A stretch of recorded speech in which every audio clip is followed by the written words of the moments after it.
குத்து படத்தில் வர மாதிரி எனக்கும் எங்கள் அப்பாவுக்கும் எப்போ பார்த்தாலும் ஏருக்கு மாறாக தான் இருக்கும். அதாவது நான் என்ன சொன்னாலும் நான் அவர் தலைகீழாக செய்வார், அவர் சொல்கிறதுக்கு நான் தலைகீழாக செய்வேன். இன்றைக்கி தான் எங்கள் அப்பாவால் சொல்லி நான் ஒரு விஷயம் கேட்டிருக்கேன். என்னென்னா, எம்டி ஸ்டொமக்கில் தண்ணி குடிக்கிறது.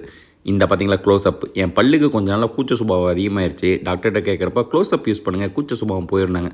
பல்லு விளக்கிட்டு இருக்கப்போ வெளியே ஒரு அனிருத் மியூசிக் என்னென்னு பார்த்தா பையா டீ கொண்டு வந்து இருந்தார். சரி, அந்த டீயை வாங்கி வச்சுட்டு ப்ரஷ் பண்ணிவிட்டு டீயை குடித்தா ரியலி சர்ப்ரைஸ்டு. ஏன்னா அது ஒரு இஞ்சி டீ, ரொம்ப சூப்பராக இருந்துச்சு. பையாவுக்கு ஒரு டேங்க் சொல்லியாச்சு. தம்பி உனக்கு இருக்கலாம் மாமியா, காலையில் உனக்கு சாப்பிட்றதுக்கு சேமியான்னு சொல்லி சேமியா கொடுத்தாங்க. அதில் என்ன ஒரு சந்தோஷம்னா, வெஜிடபிள்ஸ் போட்டு காலையில் நல்லா இருந்துச்சு சாப்பிட்றதுக்கு.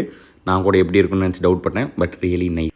ஆஃபீஸ் கிளம்புறப்போ மறுபடியும் ஒரு கன்ஃபியூஷன். இந்த ரேப்பிடோவில் இருக்க வேலட் மணி எப்படி தான் யூஸ் பண்ண போகிறேன்னு. கஸ்டமர் கேர் கேட்டால் ஒழுங்கான சப்போர்ட் கிடையாது. 4 மணி நேரம் கழிச்சு ரிப்ளை பண்ணுறான், சொல்யூஷன் கிடைச்ச பாடம் இல்லை. சரி, என்ன பண்ணுறதுன்னு சொல்லிட்டு மறுபடியும் ரேப்பிடோவில் புக் பண்ணி ஆஃபீஸ் போயாச்சு. இன்றைக்கி ஃப்ரெண்டோட ட்ராவல் பண்ணும்போது 2 விஷயம் கற்றுக்கிட்டேன். ஒன்று, இதில் காலை தூக்கி போட்டு இறங்கி நாய் சுச்சா போகிற மாதிரி என் கால் ஆயிடுச்சு. 2வது, அவன் ஹெல்மெட்டே யூஸ் பண்ணல. எனக்கும் ரொம்ப பயமாக இருந்துச்சு. சிக்கனா 500 பெனால்ட்டிடா அப்படின்னு. அவன் அதெல்லாம் விடும் மச்சான்னு சொல்லிட்டு நீ கூப்பிட்டு போயிட்டான்.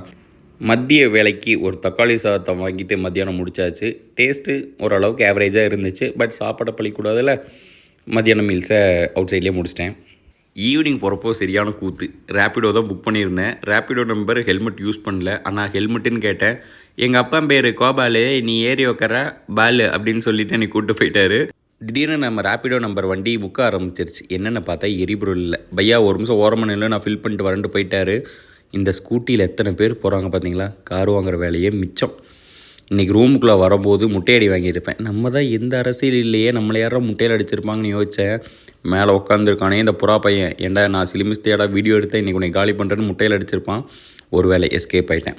மறுபடியும் ரூமுக்கு வந்தோடனே எனக்கு அந்த காலையில் குடித்த டீ ஞாபகம் வந்துருச்சு. எனக்கு அதே மாதிரி டீ வேணும்னு சொல்லி வாங்கியிருந்தேன். அப்புறம் இன்றைக்கி ரொம்ப சந்தோஷமான விஷயம், நான் வீடியோ போட்டதுலேயே இன்றைக்கி தான் ரொம்ப ஹாப்பியாக இருக்கேன். என்னோடய கெரியர்லேயே ஃபஸ்ட்டு டே நான் மீட் பண்ணி என்னோடய ட்ரெயினரை இன்றைக்கி அகைன் வீடியோ பார்த்துட்டு மெசேஜ் பண்ணியிருந்தார். அவர் மெசேஜ் பார்க்கும்போது ரொம்ப ஹாப்பியாக இருந்துச்சு. நைட்டு பெருசாக பசிக்கல. சரி, 2 துண்டு ரொட்டியும் 1 ஸ்பூன் வேர்க்கடலை சட்னியும் வச்சு முடிச்சாச்சு. Tata bye by.